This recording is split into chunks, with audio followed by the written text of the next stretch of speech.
glándula tiroides y la paratiroides, siguiendo el temario que nos corresponde.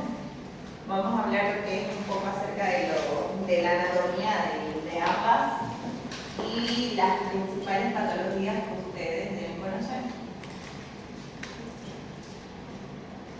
Bueno, para empezar, vamos a hablar un poquito acerca de lo que es la glándula tiroides. Bueno, todos sabemos que la glándula es una glándula neuroendocrina que va a estar situada por debajo de la manzana. Su principal función, obviamente, es la de producir las hormonas tiroideas. ¿Por qué? Porque son importantes, porque van a ayudar al desarrollo y la regulación del metabolismo. Aunque sea una glándula pequeña, la glándula tiroides es muy importante en muchos procesos que ocurren en nuestro cuerpo. Entonces, el mal funcionamiento de la misma nos lleva a síntomas.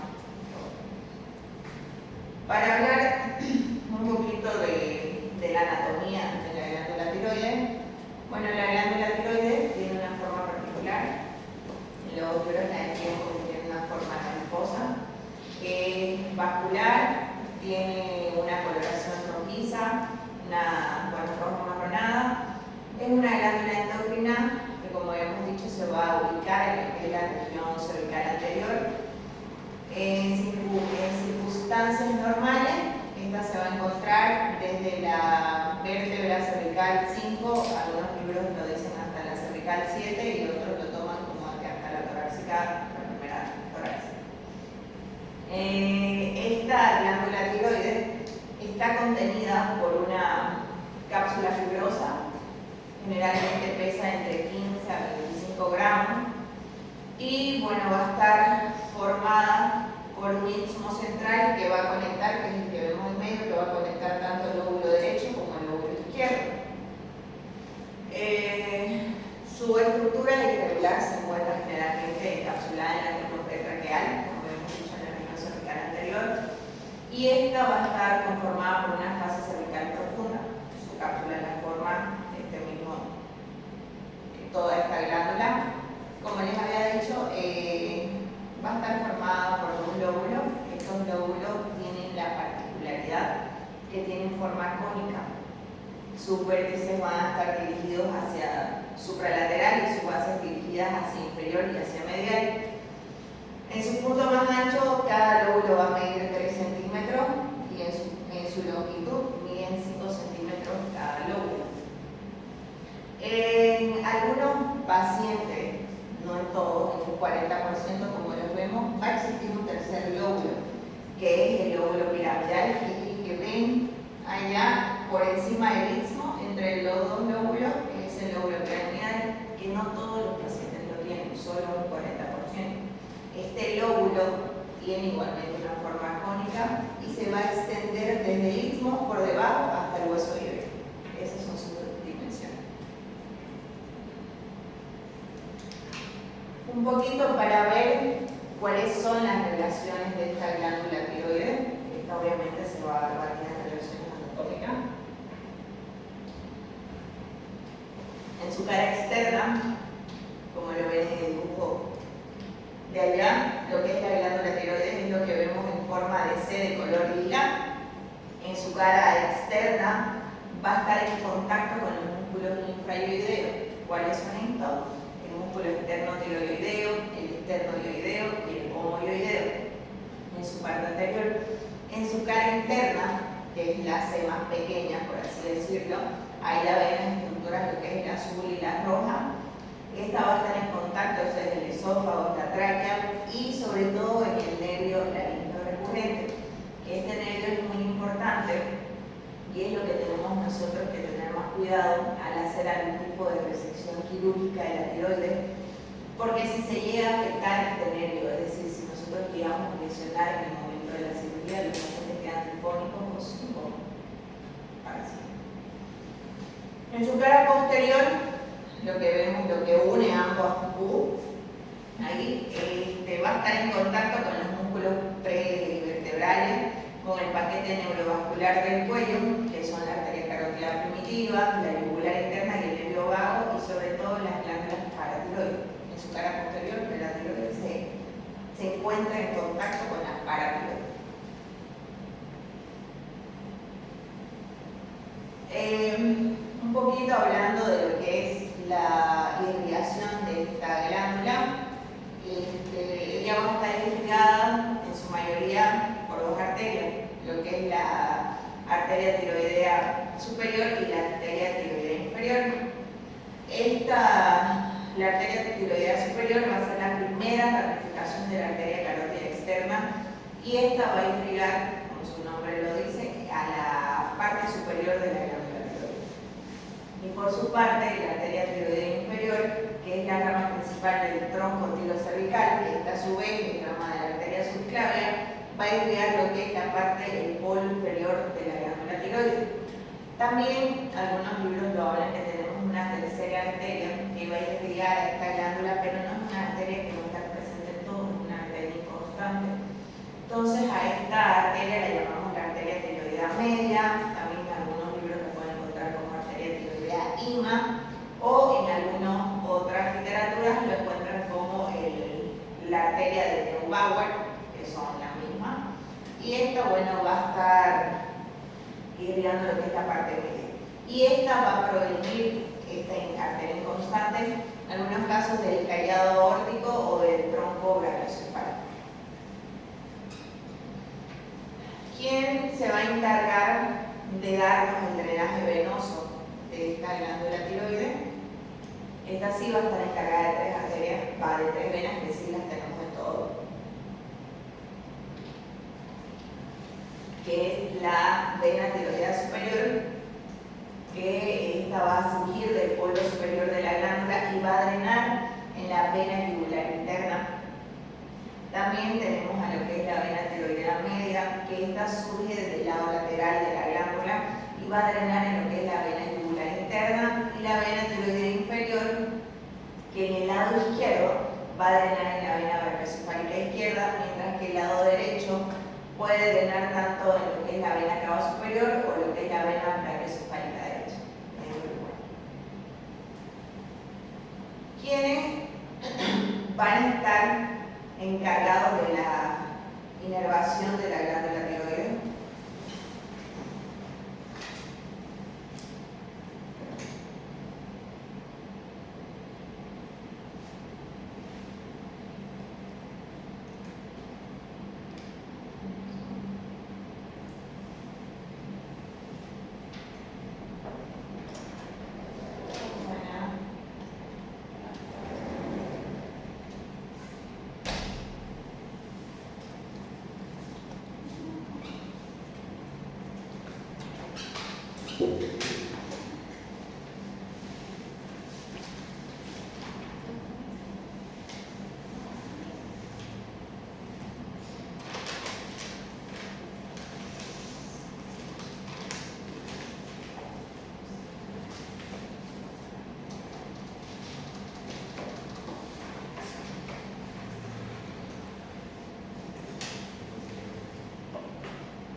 ¿Quiénes van a ser los encargados de la inervación de esta glándula tiroides?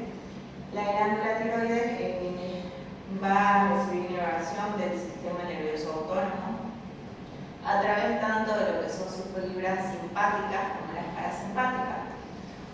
Las fibras simpáticas van a provenir de los ganglios cervicales superior, medio e inferior, y estos obviamente van a venir a formar parte de la cadena ganglionar simpática.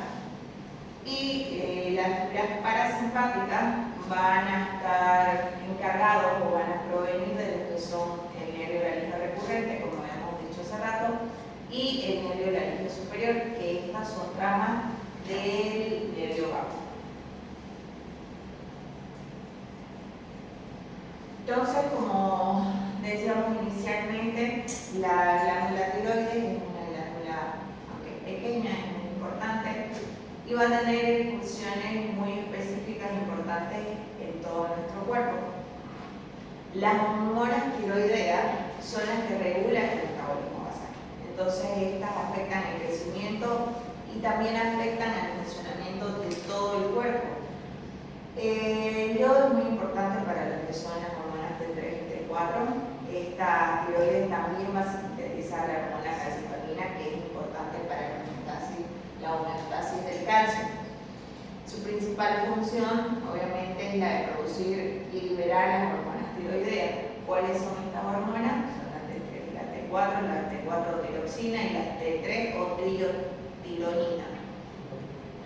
Esta también, como decíamos hace rato, una de sus principales funciones es la de sintetizar la hormona calcitonina, que va a ser muy importante a la hora de la homeostasis del calcio.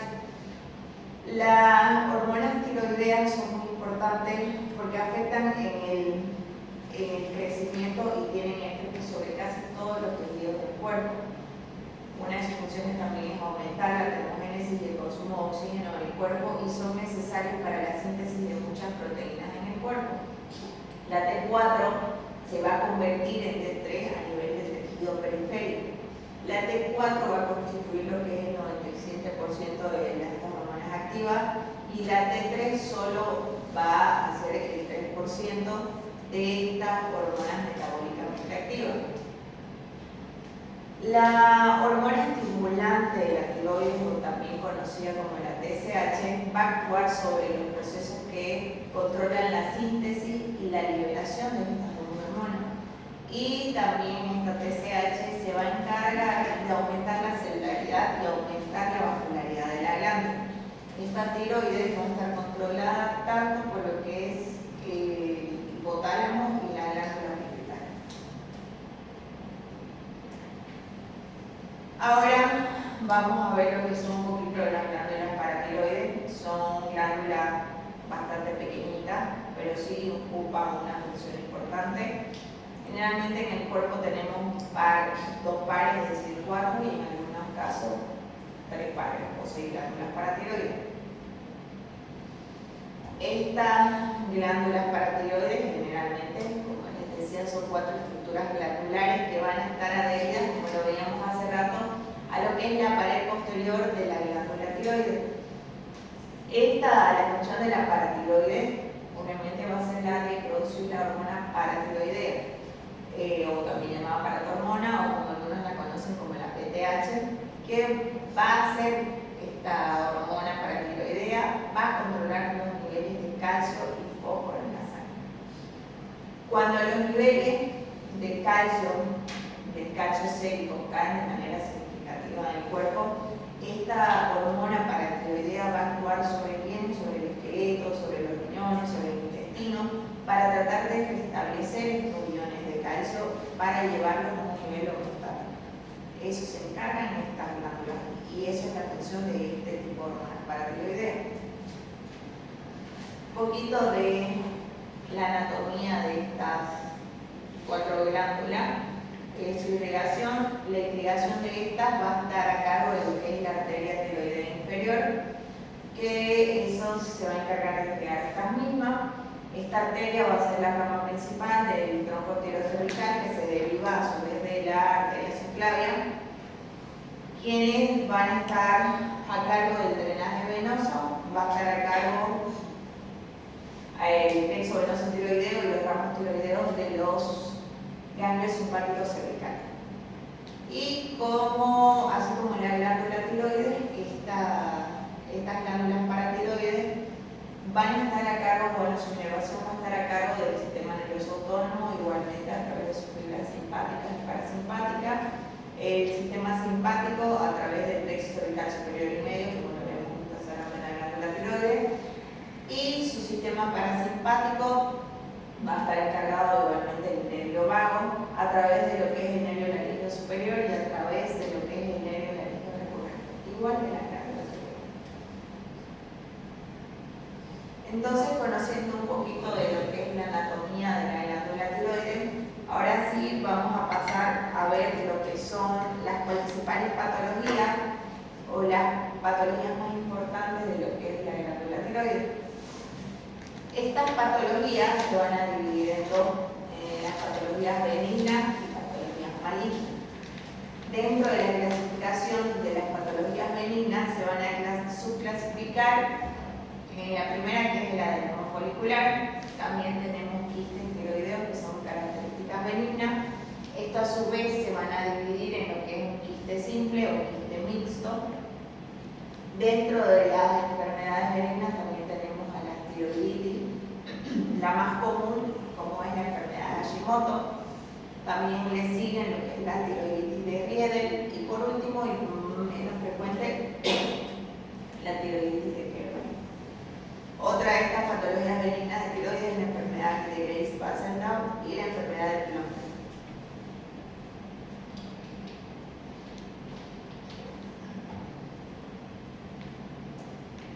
Y bueno, les decía también que tenemos la clasificación de las enfermedades, como son las patologías malignas.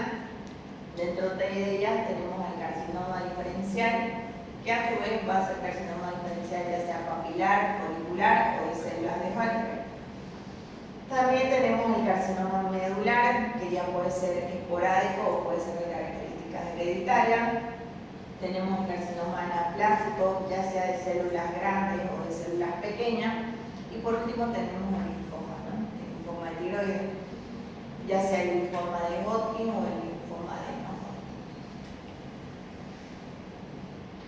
Las primeras que vamos a ver van a ser las patologías benignas dentro de nuestra clasificación que habíamos visto hace rato. Tenemos a lo que es el adenoma. El adenoma folicular tiene un diámetro de más o menos 3 centímetros, en algunos casos llega a medir hasta 10 centímetros. Este tiene la característica de que son blandos, están totalmente encapsulados y son muy bien diferenciados. Estos van a ser los más frecuentes dentro de las patologías benignas de la tiroides y sobre todo este tiene la particularidad que simula muy bien la función del tejido tiroideo normal, aunque a veces no responden a la estimulación por la TSH. Este tipo de adenoma igual tiene la característica de que suele ser unifocal y se manifiesta solo como un nódulo solitario. Se caracteriza también por la proliferación de la célula. Esto se debe a una falta de yodo. Esto se va a caracterizar porque el organismo se trata de defender y entonces que va a provocar que la tiroides se encapsule y evita así que el paso de nutrientes a través y evita la expansión de células que se encuentran dentro de esta misma. Estos adenomas pueden ser ya sea uninudular o multinudular, generalmente son uninodular, pueden ser en funcional o no funcional y también se pueden clasificar en autónomos, ya sea compensado o no compensado. Estos adenomas se van a clasificar en 3 tipos, ya sean adenomas coloides, adenoma fetal o adenoma embrionario. ¿Qué características clínicas o qué síntomas van a referir los pacientes que nos vienen a nuestra consulta? Sobre todo les van a referir una masa que tiene un crecimiento de la región cervical anterior, pero tiene las características que va a tener un crecimiento lento.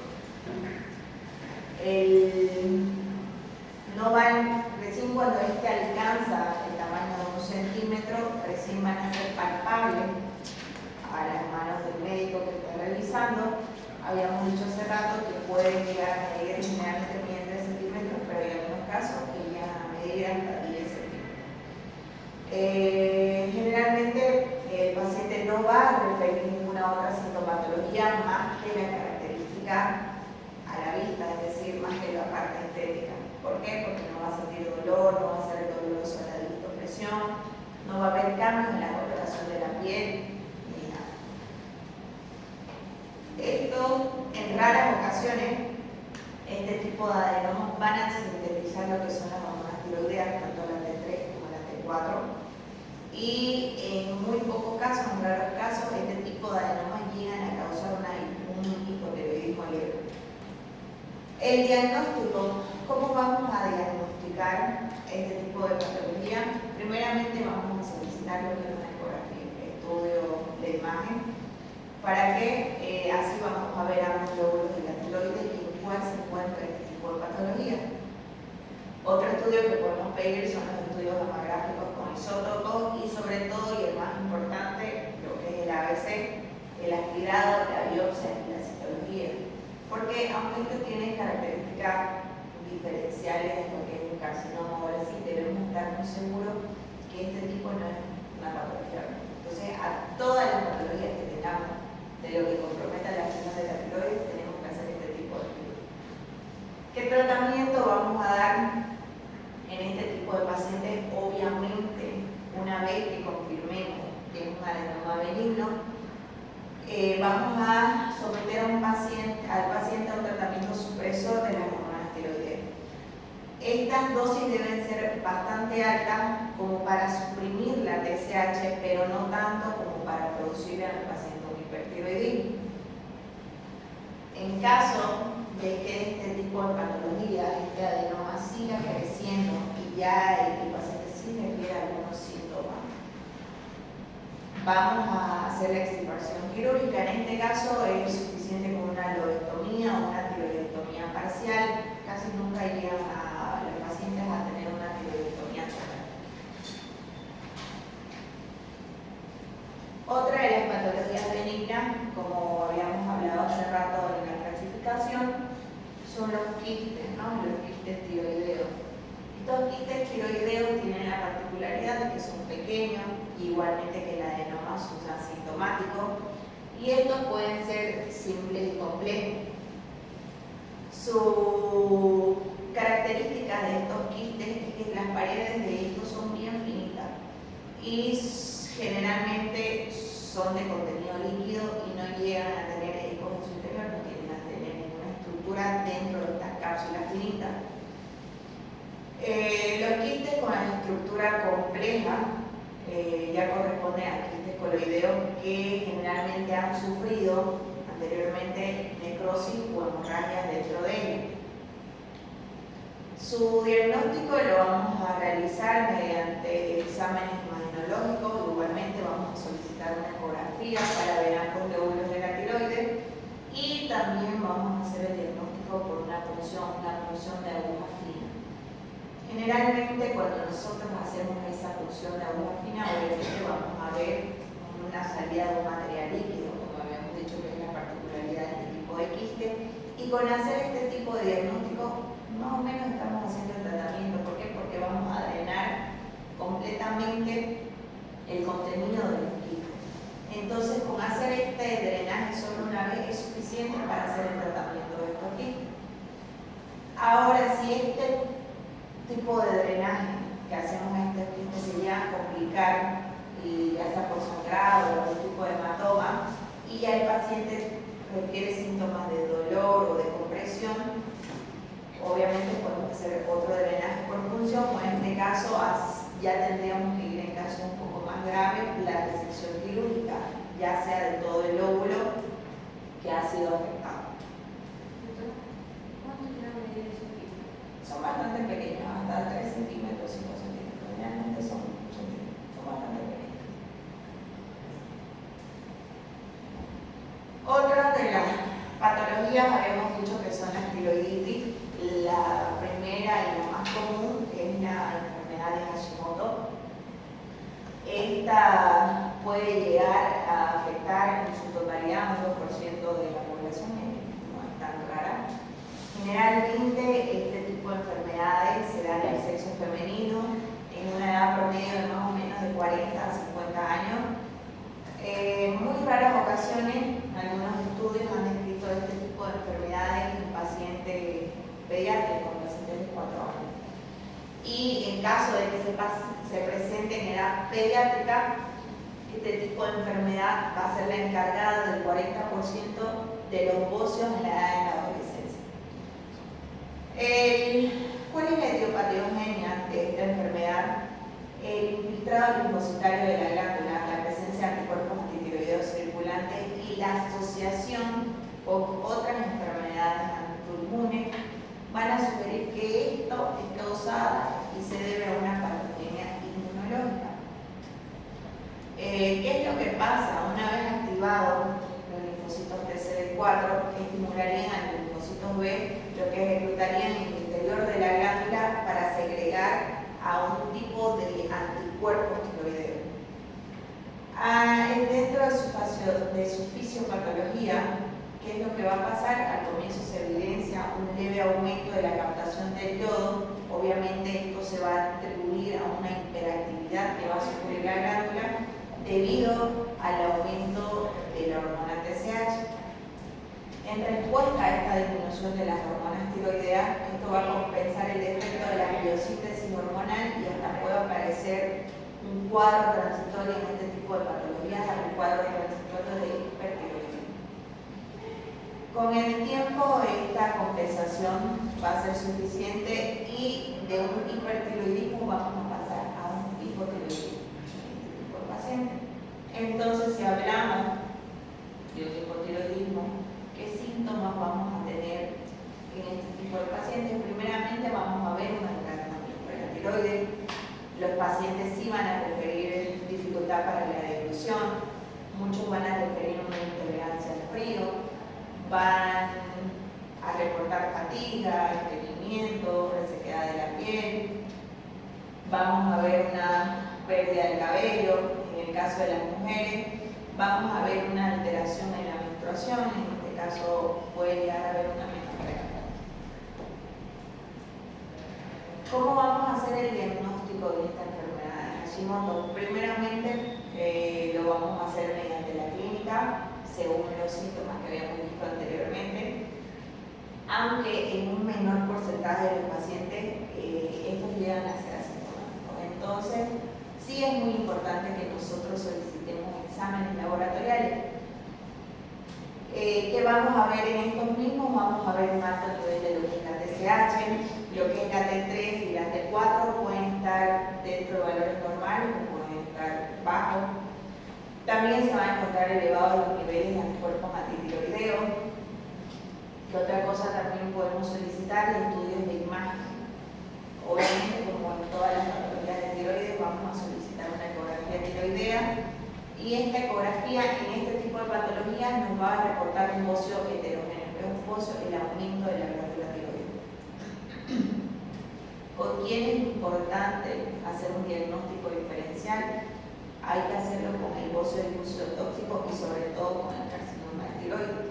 En caso de que sea un paciente asintomático o tengamos un bocio, es muy importante hacer el ABC, la aspiración y mandarlo a patología para que así nos diga que no estamos frente a un carcinoma de tiroides. ¿Cuál es el tratamiento en este tipo de patología? En este tipo de patologías, cuando se cursa con un bocio difuso, es decir, un aumento de la glándula tiroides, vamos a administrar hormonas tiroideas en dosis supresoras. Esto generalmente va a provocar que el 30% de los pacientes reduzcan este bocio y debemos tratar también lo que es el hipotiroidismo clínico.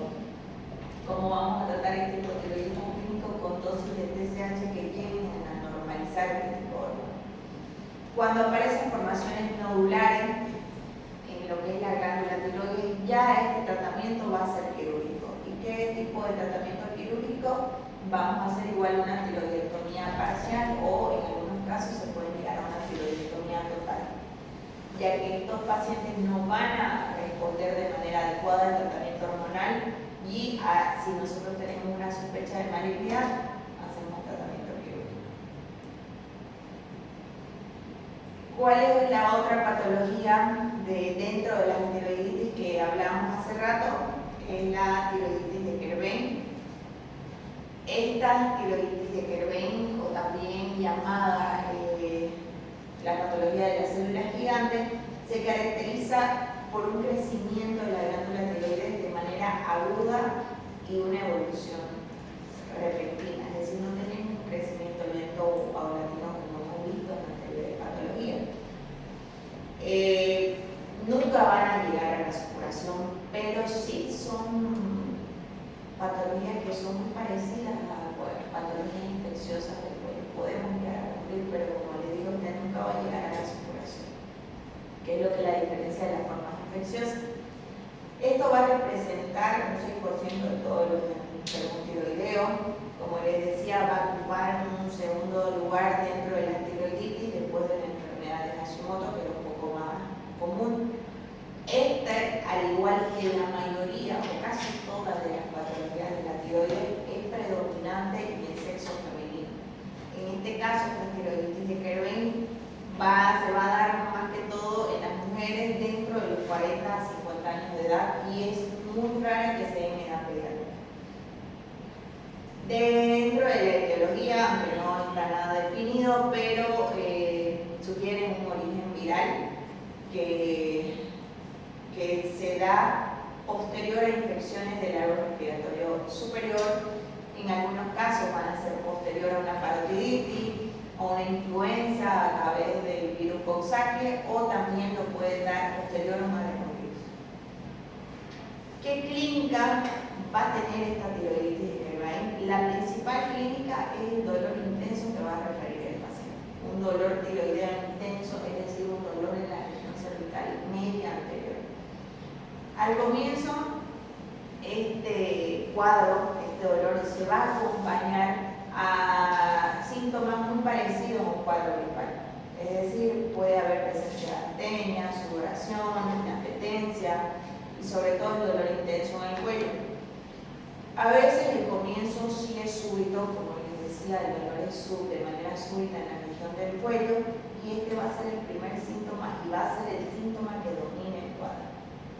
Este dolor puede irradiar, si tiene la particularidad que se irradia hacia el oído, hacia el maxilar inferior y a la región cervical posterior.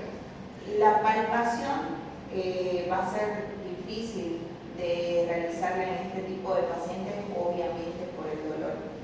Pero si nosotros llegamos a hacer una palpación, ¿qué es lo que vamos a encontrar en la región cervical? Vamos a encontrar una zona aumentada de consistencia. Tiene la característica que va a ser una superficie irregular, es poco móvil y es dolorosa. Esta patología se trata más que todo de una enfermedad autolimitada, es decir, tiene un curso corto, por así decirlo, de 2 a 4 meses generalmente, pero puede llegar a extenderse hasta un año, que es su particularidad.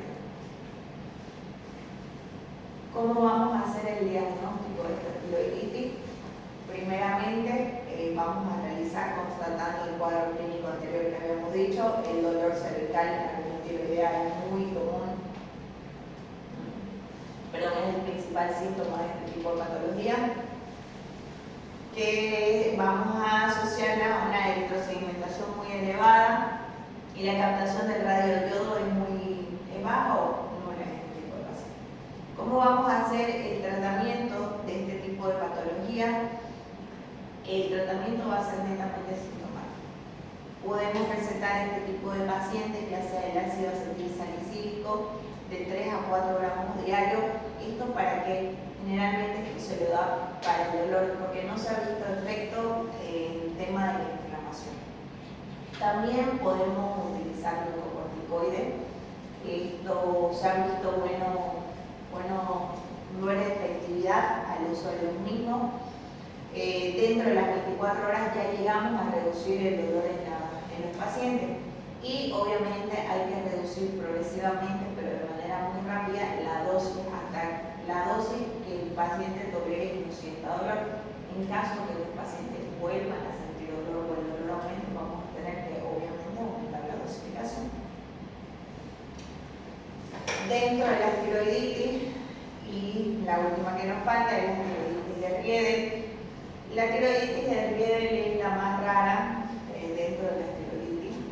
Es muy frecuente, como todas las patologías de la tiroides, es más frecuente en el sexo femenino y en un rango de 40 años de edad aproximadamente. Su etiopatogenia es desconocida. Algunos libros hablan que se trata de un proceso inflamatorio. Va a haber una fibrosis densa y significativa que va a invadir y va a comprometer a toda la glándula tiroides. ¿Cómo se ve macroscópicamente esta glándula tiroides? Vamos a ver una glándula de características duras, de color grisáceo. Vamos a encontrar la presencia de nódulos asimétricos en ambos glóbulos. Este tipo de patología tiene la particularidad que se va a adherir fuertemente a los tejidos vecinos. Histológicamente se va a observar amplias zonas de glándulas que van a ser reemplazadas, el tipo de tejido de la tiroides, por tejidos de características fibrosas y hialinas. La reacción inflamatoria en este tipo de pacientes es casi nula. Según la fisiopatología, recién en casos muy avanzados es donde se va a ver una alteración de la función tiroidea. Esta clínica, generalmente este tipo de enfermedades no se van a acompañar con síntomas generales, es decir, que afecten al paciente, tales como la fiebre, la astenia. No va a cursar con hipo ni hipertiroidismo. ¿Qué síntomas entonces nos pueden referir los pacientes? Son síntomas solo locales. Uno de ellos es la compresión local, más que por el aumento de tamaño, porque en realidad en este tipo de patologías decimos que no hay una reacción inflamatoria, entonces no hay un aumento considerable de la glándula tiroides. Sí, los síntomas más llamativos que sí nos pueden referir el paciente es una disfonía, una disfagia. No vamos a evidenciar adenopatía cervical en este tipo de pacientes. Y en realidad esta enfermedad es importante porque sí puede llevar a la muerte del paciente, pero ¿por qué? Por la compresión, porque habíamos dicho que afecta a las zonas vecinas, entonces la compresión de las estructuras vecinas es lo que nos puede llevar a la muerte. ¿Cómo vamos a hacer el diagnóstico? Bueno, la clínica, aunque no tiene una clínica muy particular, sobre todo lo vamos a hacer con una histopatología, vamos a hacer la punción y lo vamos a mandar a histopatológico, el cual nos va a confirmar o descartar el diagnóstico que nosotros tenemos. Y dentro de los estudios por imagen que podemos pedir a este tipo de pacientes, le podemos pedir una tomografía axial computarizada.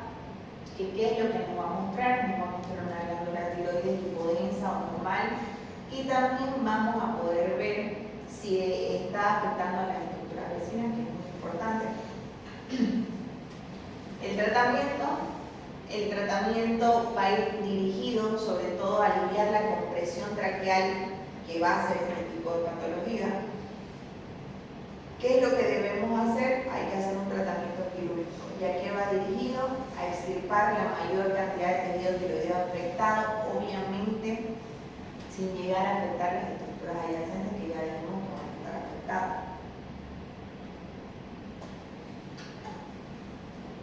¿Cuál es otra de las patologías benignas dentro de la clasificación? Es la enfermedad de Graves-Bassendorf.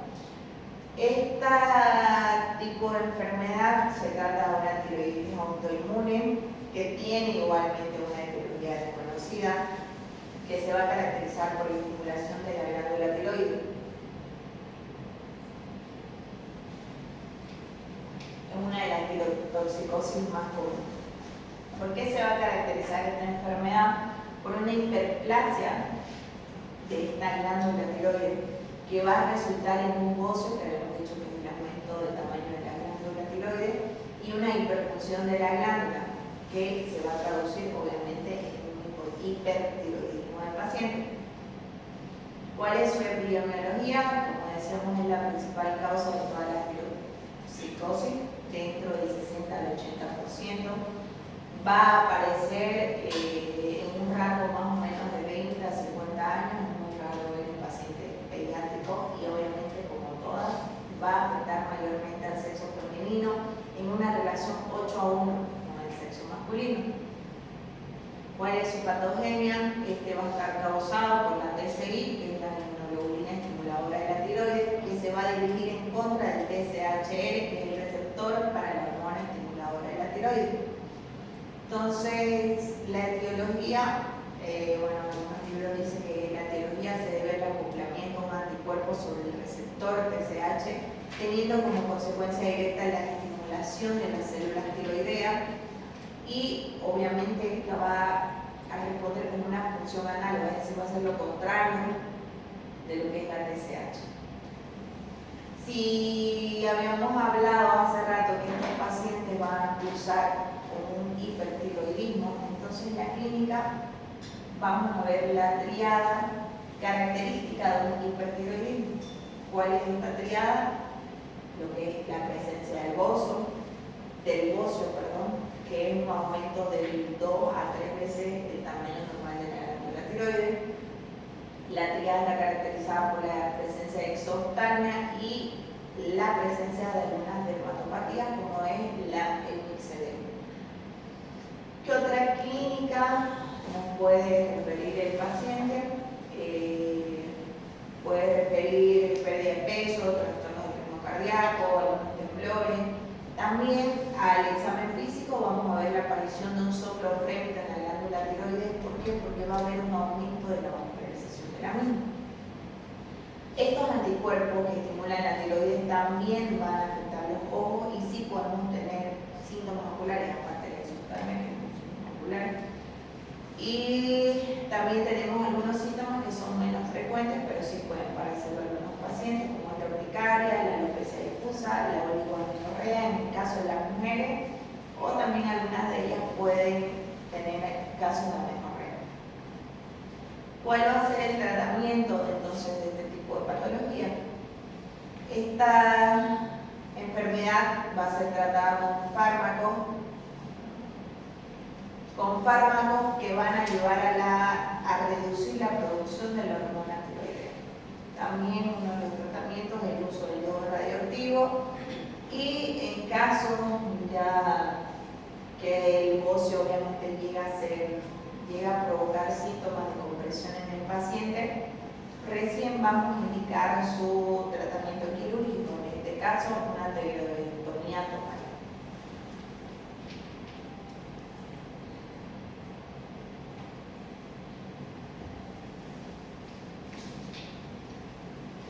Y otra de las patologías benignas, y la última que habíamos visto hace rato dentro de las clasificaciones, es la enfermedad de Plummer. La enfermedad de Plummer también la vamos a conocer en algunos libros como la enfermedad, como el bocio nodular tóxico. Esto es nada más un agrandamiento de la glándula tiroides que va a contener un tumor o varios tumores redondos y pequeños, denominados nódulos, los cuales se van a caracterizar por producir demasiada hormona tiroidea. ¿Cuáles son las causas o la incidencia de este tipo de patología? Este bocio nodular tóxico se va a dar a partir de un bocio simple ya existente, y este generalmente se va a presentar en personas de edad avanzada, es decir, a partir de los 50 años de edad. Otro de los factores de riesgo obviamente es el sexo femenino, como en las anteriores patologías. Este tipo de patología nunca la vamos a observar en pacientes pediátricos, generalmente serán personas de edad avanzada. ¿Qué síntomas, qué clínicas nos puede referir el paciente? Van a llegar a nuestra consulta refiriendo lo que es fatiga, pueden mencionar lo que son defecaciones frecuentes, van a tener intolerancia al calor, aumento del apetito, irregulares menstruales en las mujeres, calambres musculares, muchos de ellos también refieren a pérdida de peso. ¿Qué signos y qué exámenes vamos a solicitar en este tipo de pacientes?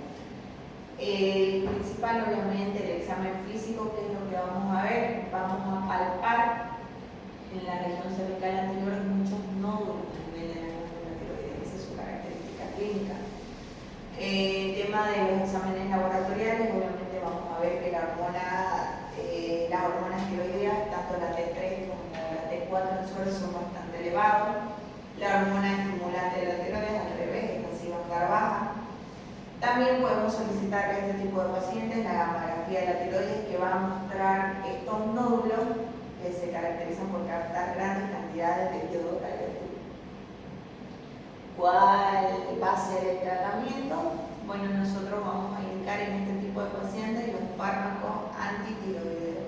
¿Cuál es uno de ellos? El propil y uracilo.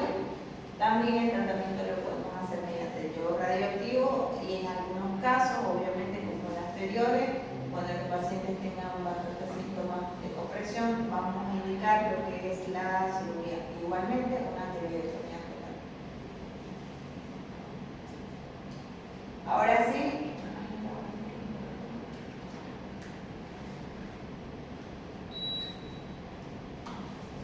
Ahora sí, una vez ya habíamos visto lo que son las patologías benignas, nos corresponde ver lo que son las patologías benignas, malignas. Dentro de ellas, y una de las principales y las más frecuentes dentro de las malignas es el carcinoma papilar, que es la forma más frecuente del cáncer tiroideo. Este tipo de patología puede aparecer en cualquier edad, pero es predominante ver en pacientes de 30 a 50 años. No se conoce aún la causa de este tipo de patologías, de este cáncer, pero se dice que es una anomalía genética o el historial familiar también puede ser un factor de riesgo. Microscópicamente, este tipo de lesiones se van a ver lesiones únicas o múltiples, de características encapsuladas y bien circunscritas, van a presentar bordes mal definidos. Si se dan cuenta, es todo lo contrario de las patologías benignas que vimos al inicio, como el quiste, el adenoma, que son paredes finas, paredes regulares. Esta no, es totalmente diferente. Es posible que este tipo de lesiones contengan áreas de fibrosis, calcificaciones o dentro de ellas algún quiste, pero de paredes muy gruesas. Como les decía, no se conoce la causa de este cáncer. Una anomalía genética sí puede provocar el desarrollo de este tipo de cáncer. ¿Qué síntomas o qué nos va a referir un paciente en este tipo de patología? Generalmente estos comienzan como nódulos pequeños asintomáticos. En casos más avanzados, recién el paciente va a presentar algún tipo de clínica como lo de que la disfonía, la disfagia, tos o disnea. Entonces, generalmente, lamentablemente, este tipo de patologías lo encontramos, lo diagnosticamos recién en etapas más avanzadas. Porque al inicio son nódulos pequeños que no van a afectar, no le van a causar ninguna molestia al paciente. ¿Cómo vamos a hacer el diagnóstico? Le vamos a solicitar al paciente una tomografía computarizada del cuello o una resonancia magnética para determinar el tamaño y cuál si está afectado un glóbulo o solo uno. Y también es muy importante pedirle al paciente una aspiración con aguja fina para determinar, para reconfirmar nuestro diagnóstico. Otro de ellos, el carcinoma folicular. Este carcinoma folicular es el segundo más frecuente después del carcinoma papilar y representa un 15% de todos los carcinomas. Como todas las enfermedades tiroides, va a afectar mayormente al sexo femenino en edades un poquito avanzadas, entre 50 y 60 años. Este tipo de patologías lo vamos a ver más frecuente en ciertas regiones donde en su dieta tienen un déficit de yodo en la dieta. ¿Qué clínica vamos a tener en este tipo de pacientes? Igualmente, se caracteriza por unos nódulos indoloros de crecimiento lento. Generalmente son nódulos fríos, es decir, no captan el yodo radioactivo. Y y al afectarse escasamente los vasos linfáticos, el daño valvular es mínimo. ¿En qué consiste el tratamiento de este tipo de carcinoma? En el tratamiento y resección quirúrgica, ya sea lobotomía o una tiroidectomía subtotal. ¿Cuál es otro de las patologías malignas? Tenemos lo que es el carcinoma anaplásico o también llamado el carcinoma indiferenciado. Este tipo de carcinoma es el carcinoma más agresivo de la tiroides. Este crece muy rápidamente, tiene una evolución muy rápida. Este tipo de carcinoma generalmente es más frecuente en personas mayores de 60 años. Este va a representar dentro del 2 al 5% de todos los cánceres de la tiroides. Como les decía, este cáncer es el más agresivo. Una vez diagnosticado este tipo de patología, generalmente el promedio de vida en este tipo de pacientes es de 4 años. Lo máximo que llega en este tipo de pacientes es a vivir un año. Y son muertes muy dolorosas. ¿Cuáles son las causas de este tipo de carcinoma? Haber tenido previamente un pozo multinodular o hiperfuncionante por largo tiempo, del cual no haya sido tratado, no se haya hecho algún tipo de tratamiento quirúrgico. También este tipo de carcinoma anaplásico puede derivar de un carcinoma diferenciado, sobre todo el papilar, que ya lo hemos visto. Y una de las causas, en algunas literaturas dice que es por radiación. ¿Qué clínica va a tener este tipo de paciente? Obviamente un tumor cervical en la región anterior del cuello. Es de crecimiento muy rápido, una de sus principales características, rápido, sin progresión. Sí va a provocar dolor cervical, a los pacientes sí van a llegar con este tipo de dolencia. También nos pueden referir disnea, disfagia, disfonía. Este va a invadir a las estructuras vecinas y en casos un poco más avanzados llega a afectar lo que es provocar una parálisis de las cuerdas vocales. Este carcinoma anaplásico indiferenciado, como ya lo habíamos visto, se clasifica en carcinomas de células pequeñas y carcinoma de células grandes. Este carcinoma anaplásico tiene una vía de diseminación muy rápida, lo hace mediante todas las vías. Primero, va a provocar una metástasis en las regiones cervicales y su diseminación más frecuente, en primer lugar tenemos a lo que son pulmones, que es un 90%, al